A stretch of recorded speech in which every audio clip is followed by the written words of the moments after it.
Nous allons lire dans Luc chapitre 21, une petite exhortation.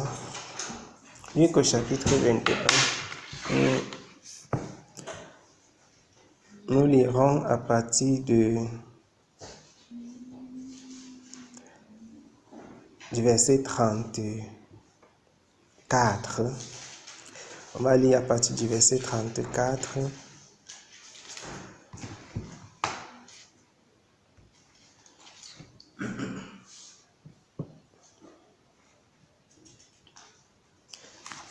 Jusqu'au verset 36. Je lis dans la version Semeur. Prenez garde à vous-même pour que vos esprits ne s'alourdissent pas à force de trop bien manger, de trop boire. C'est quoi? Ça fait rire. Ok. Et de vous tracasser pour les choses de la vie. Sinon, ce grand jour vous surprendra tout à coup, car il s'abattra comme un filet. Il s'abattra comme un filet sur tous les habitants de la terre. Restez sur vos gardes et priez sans relâche. Que Dieu vous donne la force d'échapper à tout ce qui doit arriver et de vous présenter debout devant le Fils de l'homme. Est-ce que quelqu'un a une autre version différente? 34, 36. S'il n'y a pas une autre, je vais lire dans la version Osterwald, toujours Luc. Luc chapitre 21, 34 à 36. Je lis. Prenez donc garde à vous-même de peur que vos cœurs ne soient apaisantis. Dans l'autre version, on a parlé de s'alourdir, pas la débauche. Mais que c'est différent. La débauche, pas l'ivrognerie. Et pas les inquiétudes de cette vie. Et que ce jour-là ne vous surprenne subitement, car il surprendra comme un voleur tous ceux qui habitent sur la surface de la terre. Veillez donc et priez en tout temps, afin que vous soyez trouvés dignes d'éviter toutes ces choses qui doivent arriver et de subsister devant le Fils de l'homme. Ça, c'est un texte qui, en fait, est une mise en garde. Le texte ici, c'est une mise en garde. Et dans ce texte, le Seigneur, il pointe du doigt les choses qui peuvent poser problème dans la vie du chrétien. La débauche, c'est-à-dire les excès de table. Parce qu'il ne s'agit pas simplement de la débauche sexuelle. L'ivrognerie, les inquiétudes de la vie. Il y a des personnes qui sont capables de tout pour avoir de quoi manger. Il y en a qui sont même capables de tuer pour cela. Il y a des personnes qui font tout à cause de l'ivrognerie, à cause de la boisson, l'amour de la boisson. Les inquiétudes de la vie. Il y a des personnes qui, à cause des inquiétudes de la vie, abandonnent, c'est-à-dire prennent à la légère leur relation avec Dieu. Commencent à se dire, bon, comme j'ai telle chose à faire, je crois que je vais mettre un peu une pause. Bon, si je priais à telle heure, je peux ne plus prier, je peux ne plus faire telle et telle autre chose, parce que je suis inquiet, j'ai telle chose qui m'est plus importante à faire. Le Seigneur dit, prenons garde à nous-mêmes. Quand la Bible dit prenez garde, c'est un avertissement, c'est en même temps une exhortation, mais surtout un avertissement pour nous épargner du danger. Parce que si Jésus dit prenez garde, ça veut dire il y a un danger qui nous guette dans le monde. Le danger dans le monde, la nourriture, la boisson et les choses de la vie. Il dit que car ce jour, afin que ce jour ne vous surprenne. Ici, il s'agit de quel jour? Il s'agit naturellement du jour, voilà, du jugement, du dernier jour pour chaque personne. Parce que il y a le dernier jour de chacun sur terre qui sera certainement différent. Et il y a le jour du jugement, le jour où chacun rendra compte devant Dieu. Les gens peuvent faire des désordres ensemble. Ils peuvent aussi prier ensemble. Donc, que ce soit les bonnes choses ou les mauvaises choses, vous pouvez faire ça avec les gens, vous pouvez faire ça ensemble. Mais le jour où chaque personne doit quitter la terre, on ne peut pas dire qu'on va partir ensemble. Il y a des gens qui se disent qu'on pense, ils vont dire que non, l'autre là ne va pas. Tu veux partir, tu vas partir seul. Mais si c'est pour partir jouer, pour partir manger, pour partir danser, non, on peut partir ensemble. Le jour là, chaque personne part seule. Déjà, le fait que Dieu ait utilisé naturellement, vous voyez qu'un homme, quand il naît, il n'est pas, même quand vous êtes jumeaux, vous n'avez jamais vu et vous ne verrez jamais sur la terre deux jumeaux qui sont sortis au même moment. Ce n'est pas possible. Dieu n'a pas prévu qu'un jumeau puisse sortir au même moment qu'un autre. Il y a quelqu'un qui sort, ensuite un autre va sortir à son heure. Il y a même des jumeaux qui sortent à l'écart des heures. Oui, même quand c'est la césarienne, on prend d'abord un. On ne peut pas prendre les deux à la fois parce que quand on fait la césarienne, on coupe juste ce qui est nécessaire pour un enfant. Sinon, on va détruire l'utérus. Et donc, c'est encore pour nous montrer quoi. Autant les hommes viennent sur terre seuls, ils vont partir seuls. Même les vrais jumeaux. Si tu dis à deux vrais jumeaux qu'il est l'heure de mourir, personne ne va te dire que je m'avance. Parce que chaque personne a quoi? Sa vie, sa destinée. C'est pourquoi on peut faire toutes les bonnes choses de la terre ensemble, toutes les mauvaises choses ensemble. Mais le Seigneur, dans la Bible, il y a un jour dans la Bible, le jour là, que le Dieu appelle le jour du jugement, ou alors le jour où nous allons rendre compte, etc. Qui peut être pour l'homme? On peut voir ça comme le dernier jour où chaque personne va vivre ici. Parce que personne ne sait l'heure ou le jour. Personne d'entre nous, personne ne peut dire que voilà, je suis sûr qu'en 2050, je vais faire quelque chose, en 2070. Personne ne peut dire. Personne ne peut dire cela avec certitude. Or, il y a des personnes qui vont même arriver même en 2100, mais ils ne savent pas. Il n'y a que Dieu qui sait. C'est pourquoi Jésus dit que quoi? Que ce jour, afin que ce jour ne vous surprenne subitement, car il surprendra comme un filet tous ceux qui habitent sur la face de la terre. Comment est-ce qu'on doit donc veiller? Il a dit au verset 36. Veillez donc et priez. Donc, il faut veiller dans la prière afin que vous soyez trouvés dignes d'éviter toutes ces choses qui doivent arriver et de subsister devant le Fils de l'homme.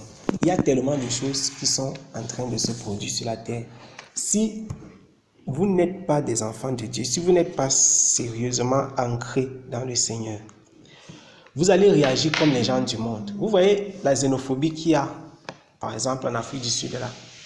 Si vous étiez dans un pays, si on était en Afrique maintenant, si tu n'es pas une personne qui sait se retenir, parce qu'il faut savoir qu'il y aura davantage les mouvements de masse. Les choses comme ça va arriver, ça va se multiplier. Les choses comme ça vont se multiplier dans le monde. La Bible déclare dans le livre de Matthieu chapitre 24 que vous entendrez parler des guerres et des bruits de guerre. Un peuple va se lever contre un autre. Ça, ce sont des choses qui sont écrites. Ça, ce sont des prophéties. Donc, les guerres ne sont pas surprenante. Mais en tant que chrétien, en tant qu'enfant de Dieu, vous ne pouvez pas vous mêler, vous ne pouvez pas prendre aussi les armes pour dire que, ok, nous allons bâtir entre. Pour ne pas le faire, il faut avoir de la retenue. Et on n'est pas né avec la retenue. Ça veut dire que si tu n'es pas quelqu'un qui a une relation sérieuse avec Dieu, qu'est-ce que tu vas faire? Tu vas te laisser entraîner par l'ensemble, par la majorité. La masse va t'amener. Quand on va dire que allons faire telle chose, tu vas partir. Quand on va dire que montons, tu vas monter. Descendons, tu vas descendre. C'est pourquoi il dit de veiller et de prier pour éviter ces choses qui doivent arriver. Parce que regardez la débauche qu'il y a dans le monde. Et on n'est qu'au départ, au début. Il y a toutes sortes de choses qu'on est en train d'adopter aujourd'hui. Avant, tu ne pouvais même pas t'imaginer certaines choses. C'est-à-dire, ça ne passait même pas dans la tête de quelqu'un que tu puisses voir deux hommes aller ensemble. Je vais dire dans nos familles, notre culture africaine. Même s'il y avait ça ailleurs.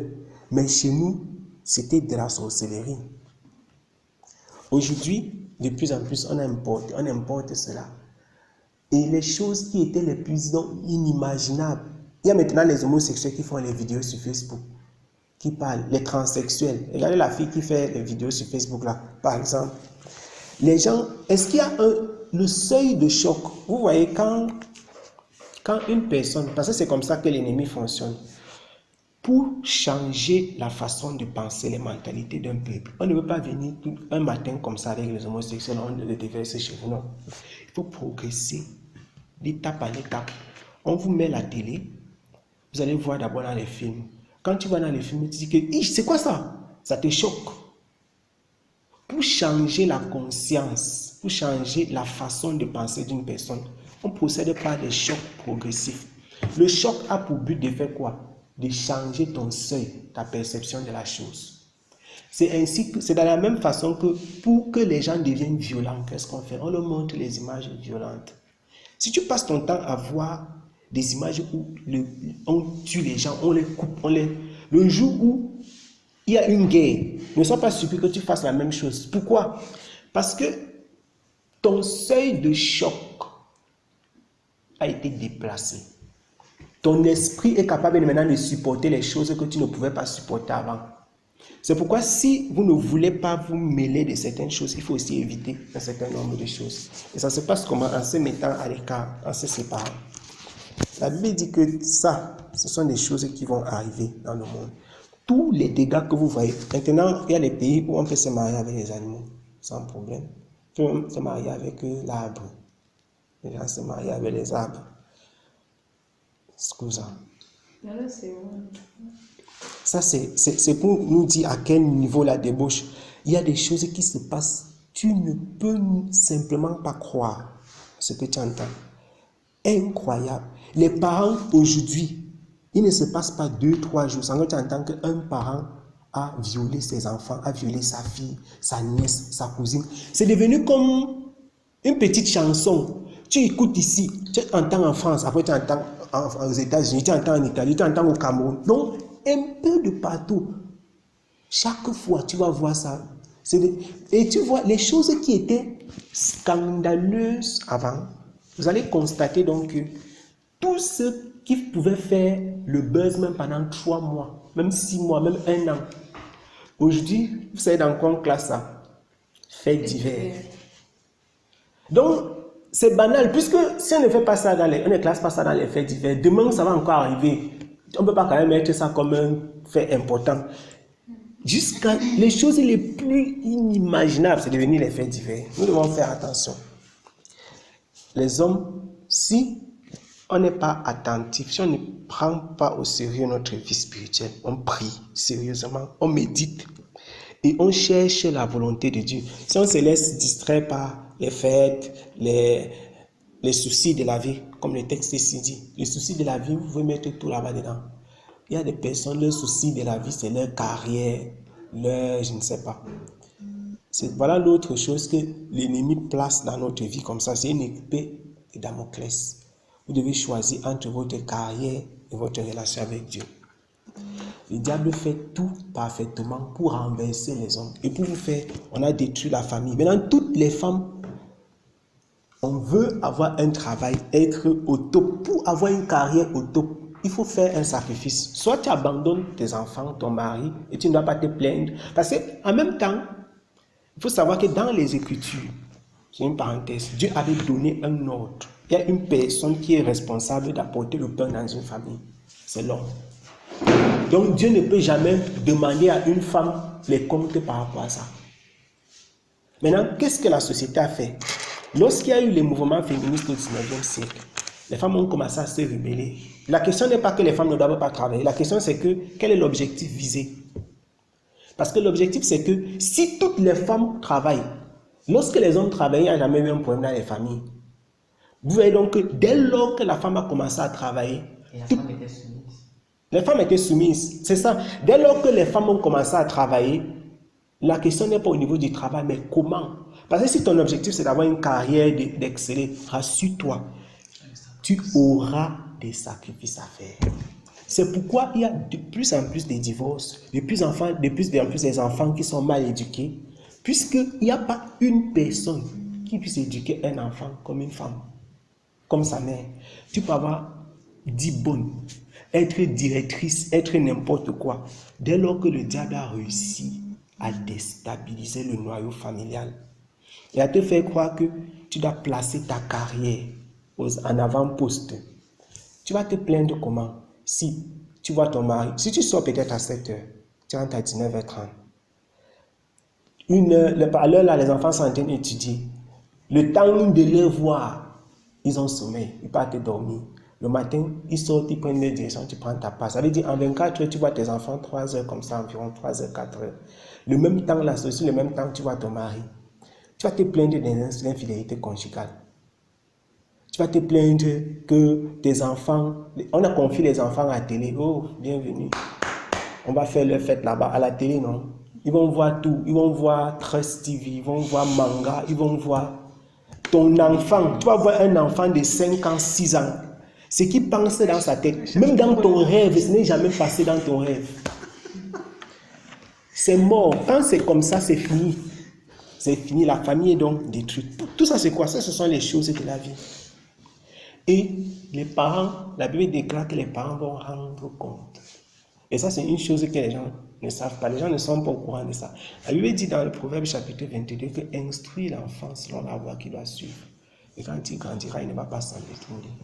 La Bible dit que pour chaque enfant qui se perd, et il y a des gens qui pensent qu'il n'y a pas les enfants en enfer. Je voudrais vous dire, avant qu'on ne passe, qu'il y a les enfants en enfer. La Bible déclare dans le livre d'Apocalypse qu'il y a les trônes. Les personnes, il dit que j'ai vu des morts. Il a vu les morts, il a vu les grands et il a vu les petits. On dit qu'ils ont été jugés en fonction de leurs actes. Et ceux qui n'ont pas été trouvés dans le livre ont été condamnés. Donc, il y a des personnes qui disent que non, ce n'est un enfant. Non, non, non. Un enfant peut déjà faire des mauvaises choses. La preuve qu'un enfant peut faire les mauvaises choses. Quand un enfant, tu es en train de parler, tu grondes l'enfant, il croque ton sein. Un bébé qui est encore au dans la tête comme ça, pourquoi quand il croque, il sait que ça te fait mal, non? Quand il croque comme ça, là, tu fais aïe! Moi, j'ai observé ça. Un enfant qui est encore bébé comme ça, quand il est fâché, il croque les seins. Qu'est-ce qui met dans la tête d'un enfant qu'il peut croquer le sein et ça va faire mal? Tu vois l'enfant, il fait quelque chose, il te regarde. Oui. Tu vois les bébés, les enfants comme ça, là, de 4 mois qui sont en train de... C'est pour vous dire quoi? Quand la Bible déclare que l'homme naît il a le péché, il a besoin du Seigneur. Ce n'est pas un jeu. L'homme naît vraiment. Si tu prenez le bébé, tu vois le bébé comme ça, qui à peine il est en train de téter, il connaît les mauvaises choses. Il regarde. Il te guette. Parfois, il croque même. Tu vois, un enfant croque le sein de sa mère comme ça, il la regarde un peu dans les yeux pour voir si elle va faire. Il connaît la douleur. Il ne peut pas croquer son propre doigt. Et c'est qu'il pleure quand tu dors. Et quand tu dors, il pleure. Il pleure. Il peut te lever. C'est pour dire quoi? Que nous sommes comme ça en tant qu'hommes de chair. La seule chose qui peut sauver l'homme, c'est la foi en Dieu. Et nous devons savoir une chose en vivant, c'est que dans le monde ici, tout a été bien placé, les barricades ont été placées comme ça. L'objectif du système de ce monde, c'est fait quoi? C'est de nous séparer de Dieu. Ça, c'est l'objectif de Satan depuis le jardin d'Éden. Dès que Dieu a donné son message à Adam comme ça, Satan a couru partir rencontrer la femme que il n'a pas dit ça, mais il a cassé. Tac, tac, tac. Pourquoi? Pour barricader, pour séparer l'homme de Dieu. Parce qu'au départ, la Bible déclare que quand l'homme et la femme ont péché, leurs yeux se sont ouverts. Donc l'homme et la femme étaient dans une dimension qui faisait qu'ils ne voyaient même pas le péché, ils ne connaissaient même pas la nudité. Ils pouvaient voir les choses spirituelles. Donc c'est le péché qui nous a ramenés au niveau où nous sommes. Dieu avait dit à l'homme que tu vas donner les noms aux animaux. Donc l'homme pouvait penser que l'homme a passé son temps. Non, l'homme pouvait se placer comme ça. Il appelle, il dit que toi, le chien, viens ici, toi, le serpent. Il parlait, il connaissait. Puisqu'on dit que le serpent a parlé à la femme. C'est pour que vous voyez un peu à quel niveau l'homme est descendu. La dimension dans laquelle l'homme était. Et où est-ce que le péché nous a ramenés. Maintenant, l'objectif final de Satan, c'est d'abattre l'homme, de le mettre au sol une fois KO. Et pendant que tu es sur la terre, tout est mis en place, c'est-à-dire tout est préparé. Les réseaux sociaux, les films, toute la musique, tout est préparé. Si tu n'es pas quelqu'un qui aime telle chose, tu vas aimer l'autre. Tu vas aimer. D'autres aiment les femmes, d'autres aiment les sorties, d'autres aiment la drogue, ainsi de suite. Elle me dit de veiller et de prier. Sinon, ce jour va nous surprendre. Et quand on parle de surprises, il ne s'agit pas de surprises agréables. Il s'agit naturellement de surprises désagréables. C'est donc à chacun de savoir s'y prendre, quoi. À chacun de savoir s'y prendre. Que le Seigneur nous aide.